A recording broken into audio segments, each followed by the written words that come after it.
Hi, it's me again with Corel Draw Tips and Tricks, and this is going to be a little short video. I started thinking while that video was loading in part one, why you would use this, make sure this red dot pointer line is where it's at, is so you can put so I just made up Doug's Tree Service. We go out on a limb for you.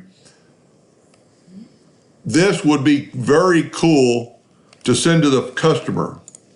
You know, you could get rid of your red dot line or your hairline for a second. Take a picture of this either using the snipping tool, which all Windows has. And we're going to go new, and we're going to take this arrow and we're just going to take a picture. And we're going to go save as. It says capture, so we're just going to call it Doug.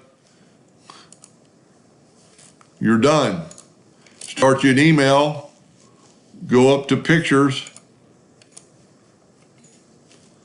where you put it, and you know it was right there before you could always search up here. There it is right there. And you could email this picture to your customer, get them to approve the font, the spelling, and the placement, and you're done, because it's going to look just like that. I hope that helped a little bit. Thank you for watching.